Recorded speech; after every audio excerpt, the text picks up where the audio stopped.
سب سے پہلی چیز جس کی وجہ سے انسان کی روح کو غذا ملتی ہے، قرآن عظیم الشان، قرآن مجید کا پڑھنا، قرآن مجید کا سننا، یہ انسان کی روح کو غذا پہنچاتا ہے۔ یہ ترحمون کا لفظ سند ہے، سٹیمپ لگ رہی ہے، رحمت برستی ہے، اور وہ رحمت جسم کی غذا نہیں ہے، وہ رحمت دل کی غذا ہے، روح کی غذا۔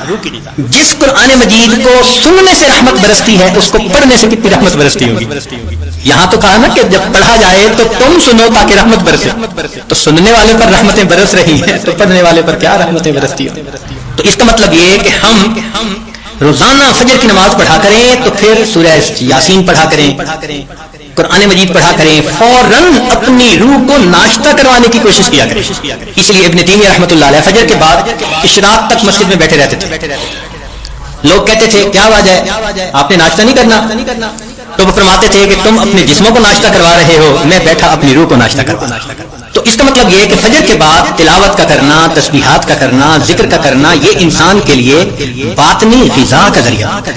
جتنے لوگ اولیاء بنے اس دنیا میں، یہ وہ لوگ تھے جو معمولات کرتے تھے باقاعدگی کے ساتھ، تب ان کو وہ نعمت ملی۔ اتفاقاً نہیں کوئی ولی بن جاتا، اس کے پیچھے محنت ہوتی ہے، تب اللہ کی رحمت متوجہ ہوتی ہے۔ ہمارے اکابر جب دن کے کام کاج سے فارغ ہوتے تھے تو مصلی پہ آ جاتے تھے، رات گزار دیتے تھے مصلی کے اوپر۔ ان کو رات کے اندھیرے کا اس طرح انتظار ہوتا تھا جس طرح دلہا کو دلہن سے ملنے کے لیے رات کا انتظار ہوا کرتا، ایسے وہ رات کے منتظر رہتے۔ عشاء کے وضو سے فجر کی نماز پڑھنا، رات کا بیشتر حصہ نوافل میں کھڑے رہنا، حتیٰ کہ ہمسائے کے لڑکے بچے ان کو چھت کے اوپر ایک مینارہ سمجھا کرتے تھے۔ تو اتنا تو وہ اللہ کی یاد کیا کرتے تھے نا، قرآن پڑھا کرتے تھے۔ اور ہمارے قریب کے زمانے کے بزرگوں کا معمول ایک منزل روزانہ کا۔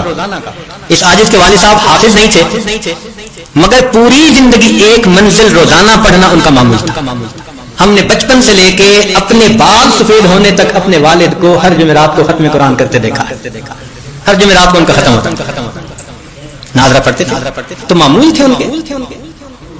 ہم بھی سوچیں اس کے اوپر کہ ہمارا بھی کوئی دن قرآن مجید کی تلاوت کے بغیر نہ گزرے۔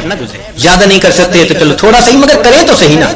یہ تو نہیں کہ کئی دن گزر جاتے ہیں قرآن مجید کئی گھروں میں کھولنے والا ایک بھی نہیں ہوتا۔ اخبار روز پڑھا جاتا ہے، ٹی وی روز دیکھا جاتا ہے، اور انٹرنیٹ کی مصیبت تو 24 گھنٹے کھلی رہتی ہے۔ اگر نہیں کھلتا اللہ کا قرآن، تو اپنی روح کو غذا پہنچانے کے لیے ہمیں قرآن مجید کی تلاوت کا معمول روزانہ لازماً پورا کرنا چاہیے۔ بس یہ نیت کریں کہ ناشتہ چھوٹتا ہے تو چھوٹ جائے، قرآن مجید کا معمول نہ چھوٹے، اس پابندی کے ساتھ۔ اچھا صبح نہیں پڑھ سکے تو شام پڑھ لیں۔ نبی علیہ الصلوۃ والسلام کی تو ماشاءاللہ سنت ہی یہی ہے۔ کچھ صورتیں ہیں جو صبح پڑھنا مسنون ہے، کچھ ظہر کے بعد، کچھ مغرب کے بعد، کچھ عشاء کے بعد سونے سے پہلے۔ حدیث پاک میں آتا ہے نبی علیہ السلام سونے سے پہلے سورہ ملک پڑھا کرتے ہیں۔ یہ کیا چیز تھی؟ جیسے آپ کچھ دیر کے بعد میں کینڈی کھا رہے ہوتے ہیں، بسکٹ کھا رہے ہوتے ہیں، فلاں چیز کا، یہ اسی طرح ہے کہ معمول ساتھ ساتھ چلتا رہتا ہے، روح کو غذا ملتی رہتی ہے۔ تو جتنی مسنون صورتیں ہیں یاد کریں اور ان کو دن کے مختلف اوقات میں پڑھنے کی عادت بنا لیں، از خود غذا ملتی جائے گی۔ اور جو حافظ قرآن ہوں ان پر تو اللہ کی خاص رحمت، وہ اپنی منزل کے حساب سے پڑھیں۔ ہمارے اکابر تو ایک آیت پڑھتے تھے، پوری رات گزار دیتے تھے۔ پہلے یہ بات ذرا عجیب لگتی تھی کہ ایک آیت پڑھتے پوری رات، پھر ایک چیز نکل آئی جس کا نام ہے چنگم۔ ہم نے بعض بچوں کو دیکھا کہ جتنی دیر بیٹھے ہیں منہ چل رہا ہے، پوچھا بھائی یہ کیا مسئلہ ہے؟ کہنے لگے جی بس یہ چنگم ہے، اس کو چبانے میں مزہ آتا ہے۔ بھائی اگر ایک گھنٹہ ایک ہی چیز کو چبانے کا مزہ یہ پا رہے ہیں تو ہمارے اکابر بھی ایک آیت کو بار بار پڑھ کر کندھے مقرر کا مزہ لیا کرتے ہیں، ان کو بھی مزہ آتا تھا۔ تو پہلی چیز جس سے ہم نے اپنی روح کو غذا پہنچانی ہے وہ کیا چیز ہے؟ قرآن مجید کی تلاوت کرنا۔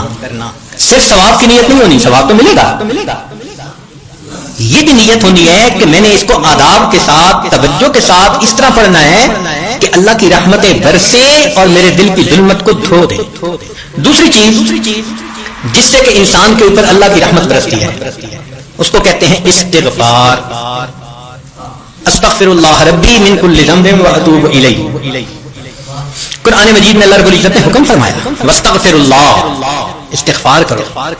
ہمارے اکابر یہ معمول بتاتے ہیں روزانہ، استغفر اللہ ربی من کل ذنب واتوب الیہ. اس کو دن میں کم از کم 100 مرتبہ صبح، 100 مرتبہ شام. زیادہ وقت ہو تو 200 مرتبہ بھی پڑھ سکتے ہیں. مگر جب پڑھ رہے ہو تو ذرا اپنے گناہوں پر ندامت بھی دل میں محسوس کریں.